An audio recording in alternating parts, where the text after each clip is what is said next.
So just look around me, look at all these completed series. And you know what I decided to do? I decided to just go ahead and read 38 different series. And obviously from my iPad, I just can't keep track of what I'm reading because I have to take notes.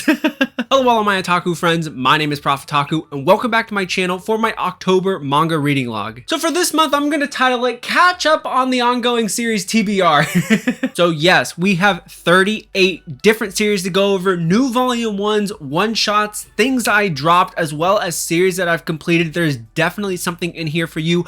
As always, no spoilers. I will never tell you what specifically happens in a volume. I just want to tell you some characteristics about it, something to keep on your radar. If it's ongoing, is the series going in a great direction or a bad direction? So with that being said, stay tuned.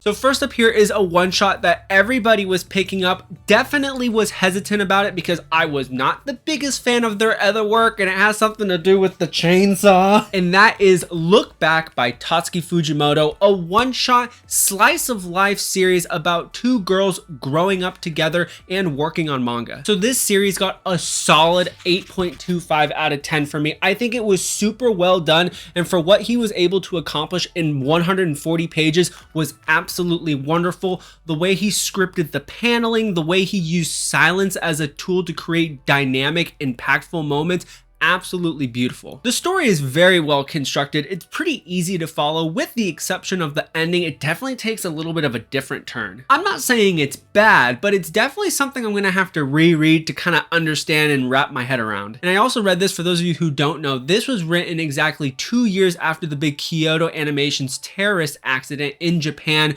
the big bombing. And so I wonder if this is an homage to that. I know that Tatsuki Fujimoto had a lot of connections to the animators in Kyoto Animation. So if that's the case, it's a very, very well done memoriam. So yes, just like everybody else on MangaTube and the world, I highly recommend you read this.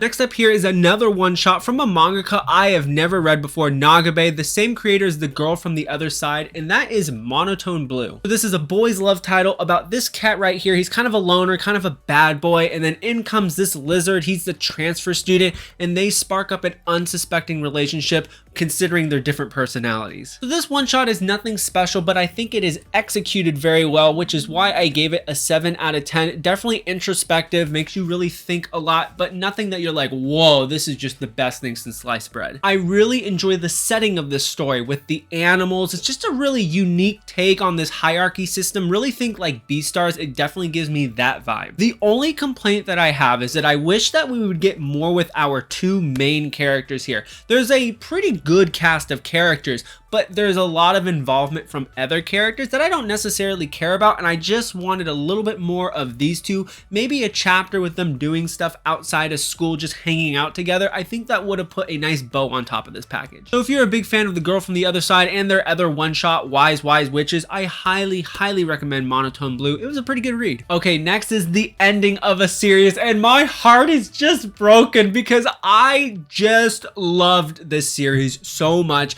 and that is Reborn as a Vending Machine, I Now Wander the Dungeon. Volumes 2 and 3. So that finishes the series, and the only reason why the series is over was because it got canceled. Out of all the light novels that I've read, this was the easiest to follow. It was the most enjoyable for me. It was just so much fun. It doesn't take itself seriously, but the way that it's written with this world and the vending machine and the powers that's presented, it's just really cool, and I enjoyed every single chapter of it. I highly recommend this. I know Cake Tins loves this series as well. We were talking about it on Instagram. I implore you, even if you're not a light novel reader, please check this one out. There is a manga adaptation coming from Yen Press as well, so if you want to wait for that one, just stick around. Next up here is another conclusion to his series, Sensei's Pious Lie Omnibus 4. So this compiles volumes 7 and 8 of this really interesting series. So obviously, if you've been around MangaTube, you've heard of this series before, so obviously huge trigger warning, sexual abuse, really bad things happen in this manga. The one thing I will say about the ending is that I think that it wrapped things up very well. It was a very satisfying, it was a very conclusive ending. ending definitely took some directions with some characters that were not the best choices, but they were choices. But when I finished the last page and I put this thing down, I said, you know what? There it is.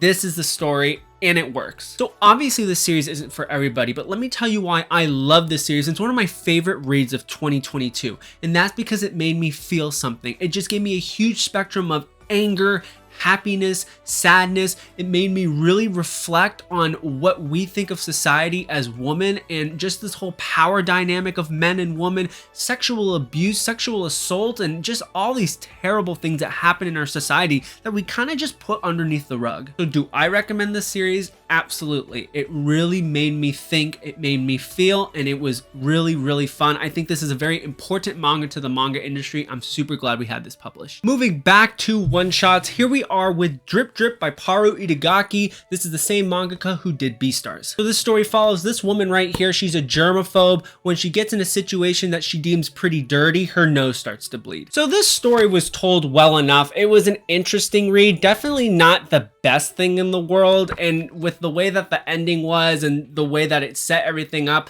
it was just a little bit weird. Honestly, I gave it like a 6 out of 10, and it really wasn't something that I'd want to read again. I think that the message that they were trying to portray in here had good intentions. It just wasn't executed, and it just felt that it was rushed at the end. So there is a one-shot in here after the story is over, and it basically follows Santa and a hooker, and let me tell you, wow, now that's a story. And what Itagaki Sensei did was they took the Santa character from that one shot and moved it into a new series, which I decided to read on Scans, and that is Sanda Volume 1. I can tell you right now that after Beastars is done getting released in English with Volume 22, I would be shocked to not see Sanda get an English publication. So if I can simplify the story of Sanda for you, it basically is set in this future world where there's no Christmas because of the weird shift in weather. And I won't go any further because that goes into spoiler territory, but it's basically the idea of Santa, but like mystery thriller action drama.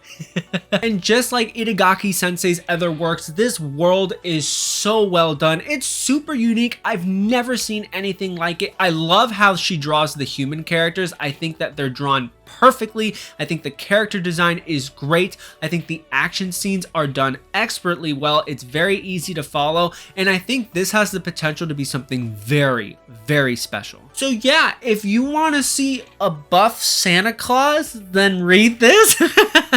The next volume 1 that I read is Kimono Jihen. This is a brand new series from 7 Seas. I just picked up the second volume, and let me say this definitely impressed me, surprised me, because I came to this cold turkey. It's very supernatural, detective themed. It's very similar to Bungo Stray Dogs. I love the main character. I think he's super likable. I really like the world, and I think the art is fantastic. I think the supernatural aspect of this is really interesting, has a lot of directions that it can take. It was a very well done first chapter. The pacing was great. It didn't over explain things. It didn't expand the world too fast. This is really blossoming into something really special, and I think that this should be on everybody's radar. All right, next up here is a weird one, let me tell you, and that is Correspondence from the End of the Universe. This is also another title from 7 Seas. And this basically follows this guy right here. He gets abducted by aliens, and he's sent on a 10-year mission on this foreign planet where he has to basically create planets with other people or other things. They're not really people, they're aliens.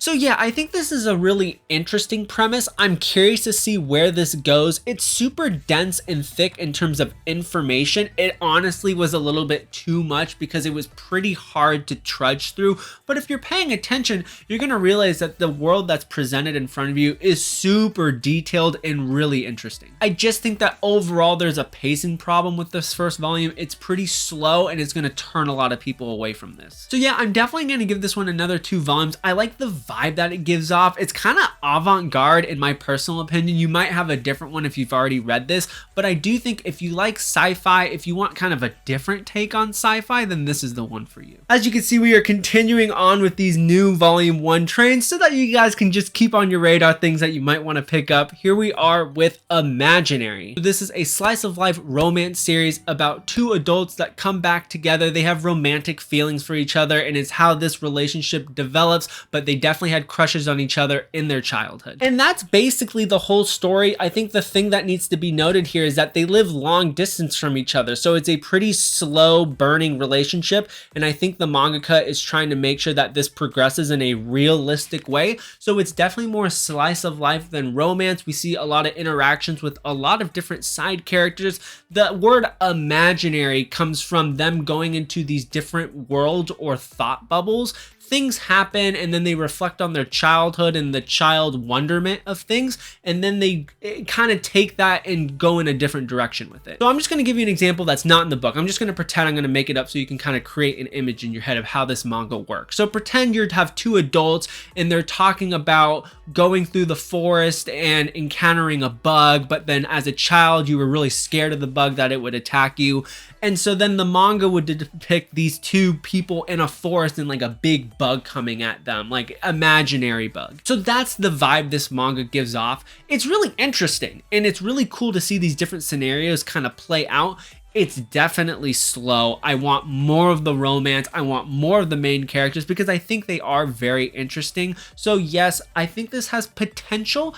Definitely not what I thought it was going to be though. So yeah, this one might be a take it or leave it. Okay, next up is a series that, well, so we have Time Stop Hero volumes 1, 2, and 3. And this story basically follows this guy right here. He gets isekai'd into a fantasy video game world. He has the ability to pause time and do raunchy, terrible things. But his whole goal is to defeat the quest before the time runs out, and when he defeats the quest, he gets more time in this world. And yeah, that's like literally the story, and it's super bare bones and not very well thought out.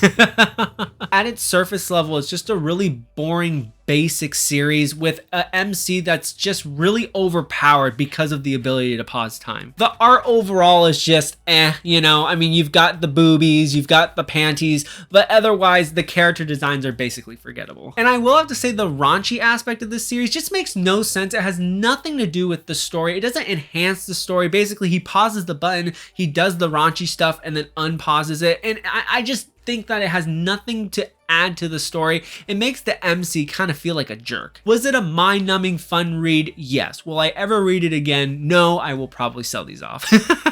So now we're going to flip the script and I'm going to show you a raunchy series that I actually do like, and that is Chain Soldier Volume 1. This is done by the same mangaka who did Akame ga Kill. This story is actually pretty complex, so I'm not going to go too deep into it, but it basically has this society where girls have all the power. They go into this other world where they can eat these peaches, and when they eat the peaches, they gain these supernatural powers. The men in society are seen as subordinates, and we follow our main character who ends up becoming a servant or a slave to our main character girl here. And our two characters come together to defeat the monsters in this demon world. The artwork is absolutely fantastic. I think the character designs are great. Everything flows well. The world feels really full. There's lots of layers to this story. It's not just a raunchy series to be raunchy. There's some lore behind this, some things you want to explore, which is really, really cool. Especially here in this second volume, we see a lot of progression in the story in a very, very positive direction. So yes, it is a raunchy series, but a series I highly recommend if you want fast-paced action, a really cool world, and really awesome powers. So these next two series are series I don't have in my collection. One's a scan and one's a series that I sold off. This first one is Paru Graffiti. This is also by the mangaka of Beastars, but this is a biography manga following her childhood growing up with her family. So unlike Blank Canvas, which was a very impactful biography story, we follow a very clean timeline of events and there's a really big impact at the end. This is definitely more of a slice of life comedic biography manga. Some of the chapters were definitely a miss. There's no clean storyline. It jumps around childhood, adulthood. So with that, it was a little bit kind of hard to follow. The artwork was cute enough. It was really cool to see her story and her family, specifically with her dad, who is actually the mangaka of Baki. So yeah, we'll probably never see this published in English, but if you are a fan of the mangaka's work, it's a pretty easy scan to find online. I highly recommend you check it out. Next up is this series. I read the first volume and I just dropped it right away. I just think that this is one of the worst manga to come out of Viz Media in recent memory, and that is Romantic Killer. I just cannot believe that Viz was promoting this so heavily with this crazy price tag of like $17.99 full color, and that's the story we got. It basically follows this girl who's very happy with her independent life. She has a cat, she has video games, she has food, she's super happy, but then this weird creature comes in and says, you need to be in a relationship because you don't know what you're missing out on, and oh, I'm gonna take all these things you love so that you can't get distracted. It's just a really weird way to start off the manga, and it really just doesn't get any better from a romance aspect. It's so boring, it's so tropey, it's so stereotypical, and honestly, I just wasn't engaged at all. It's supposed to be this harem vibe. You have all these different male characters come in, and I don't care about any of the male characters, but I really don't care about the main character at all. She's very forgettable. Yeah, it's only 4 volumes, but at this price point and the substance of this story, I just know that I'm gonna finish this and I'm just not gonna be happy with it, so I just decided to drop it after the first volume. I recommend you read it if you want to see something atrocious.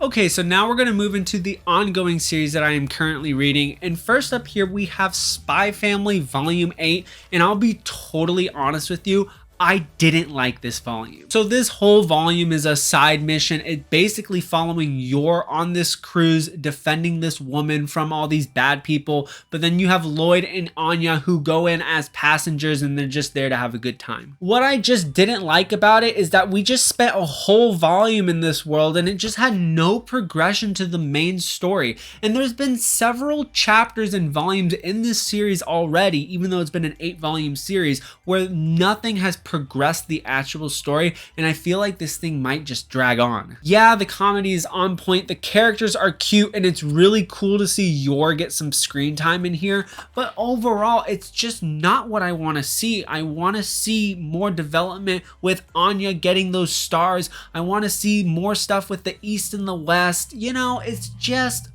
So yeah, I never thought I would say it, but I was a little bit disappointed with Spy Family, and now we gotta wait a while for the next volume, so kind of a bad taste in my mouth. Alright, next up here is Monthly Girls Nozaki-kun. I continued this from last month, volumes 7 and 8, and what I will say about Monthly Girls is that I definitely get confused with the characters because they look the same, specifically the male characters. I just can't tell who is who, and so it really confuses me when they interact and all these different relationships are interchanging, and it's really kind of peeving me off. When this manga hits in the comedy, it really hits and it's super funny, but there's definitely some misses in here too. There's just some chapters I just don't think are that funny. So with that being said, this is definitely not in my top 5 rom-coms of all time. It's not really even close. It's still a fun read, but not what I was expecting. I'm definitely underwhelmed. So here we go with the next 2 volumes of Toilet Bound Hanako-kun. I read volumes 14 and 15, and what I will say about this series is that we are moving into a new arc from a really impactful previous arc, and this is where stuff starts to happen. Really crazy stuff, and that's what's putting this series into a top tier status. You think this manga is super cute and super innocent with this artwork, and it takes this really dark turn, and there's some really messed up things that are happening right now, and you just are totally hooked. That's not to say the previous volumes were excellent. They're excellent in their own right, but now this manga is really starting to become into its own if you want something really spooky, supernatural thriller. All right, here we go with The Savior's Book Cafe Story in Another World, Volume 3. This starts a brand new arc, and I was pretty nervous because it's a 5-volume series. 2 volumes finishes the first arc, so I was like, oh man, is this gonna be any good, this new arc? And honestly, it's really good. I'm super intrigued with where this story is gonna go.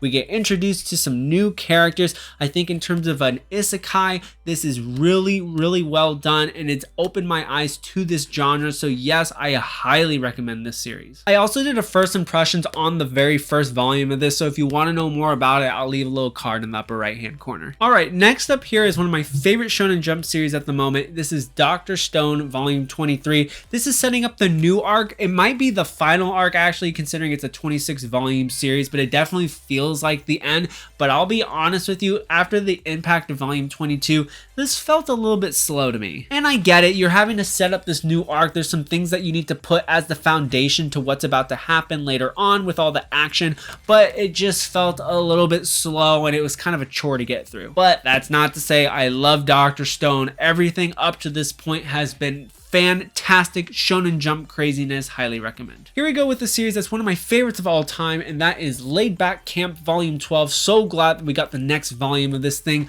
and this basically follows our 3 side characters here as they talk about the camping trip that they went on the side, while our 2 main characters went off on their own thing. So yeah, it was a cute camping trip. It was honestly pretty stereotypical. Nothing that made this camping trip very special. So this was a boring volume to get through. Didn't really care about the side characters. I wanted more of the main characters, but we really didn't get the main characters in this story because this was about the side characters trip.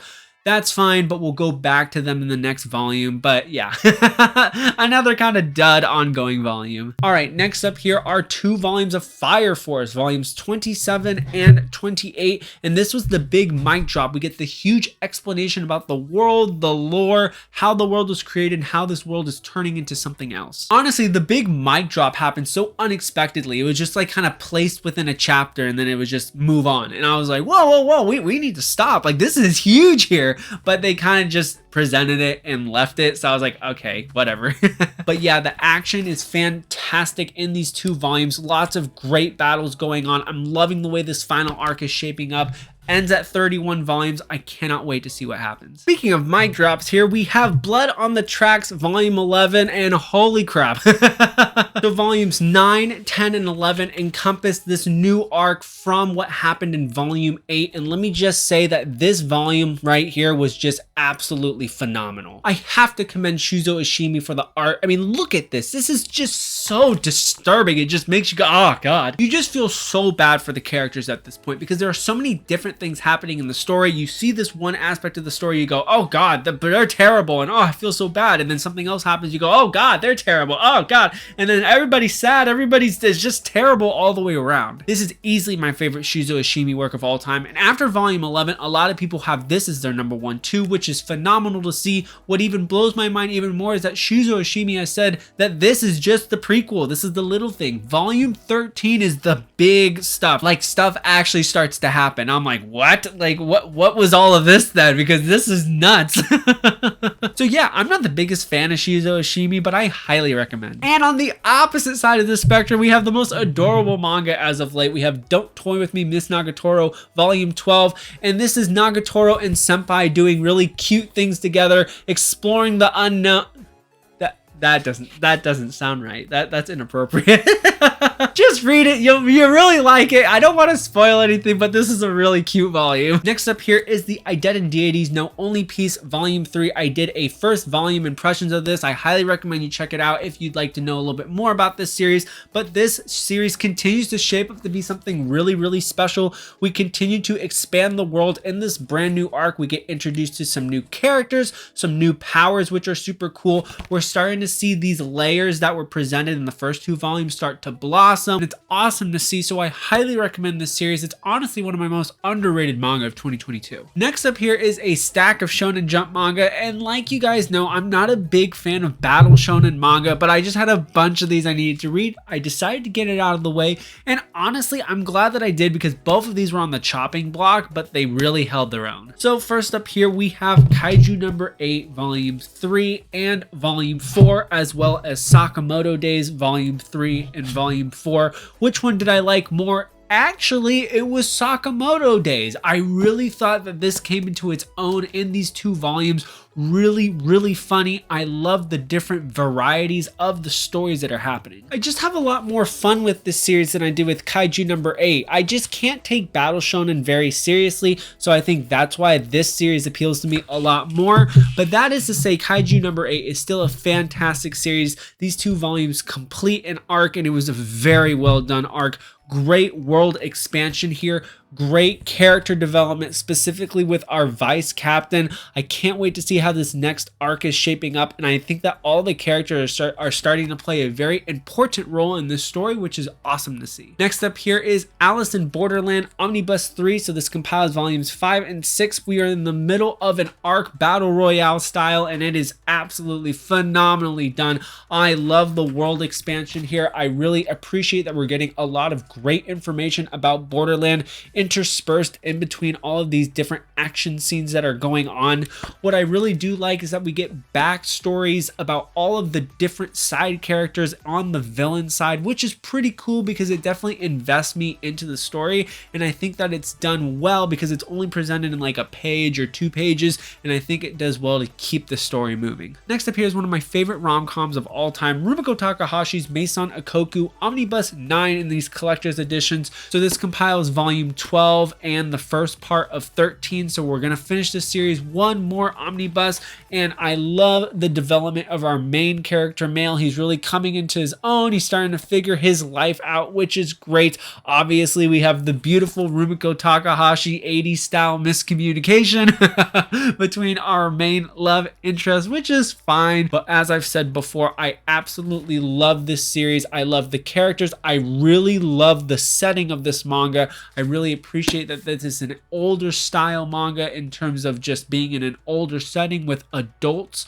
So yes, a very, very underrated series. It's not going to be for everybody, but I do think that this is a solid series in its own right. All right, next up here is Dragon Quest, The Adventures of Dai Omnibus 3. So this compiles volumes 3 and the first part of 4. And let me just say, this series is so underrated. It is just good old-fashioned turn your brain off fun, and that's why I really like this battle shonen series. I think the power system, though it's a little cliche, a little standard fantasy because it is Dragon Quest, but it is done very well. It's explained well. I think the characters are a lot of fun. I love the character designs. I love the action scenes, and I absolutely love this little mini arc that we got in this volume. I think it's very well done. It kept me turning the pages the whole time. I loved learning more about the evil villain organization. And I also did hear that the publication of this is kind of stopped at volume 5. This finishes the Disciples of Avon arc, and Viz has never announced that they're going to continue with the series. I hope they do, but I'm hesitant because it looks like the sales of this aren't going very well, which is sorely disappointing. So we might just get this first Disciples of Avon arc, which means that we're not going to get the full 37 volume run. Here are prayers. We want this. This is a classic that we need to have finished published in English. Okay, this last stack of manga here is all manga that I'm not going to talk about in this video. It's stuff I read this month, but there are plans for other videos, or they've already been presented in a video.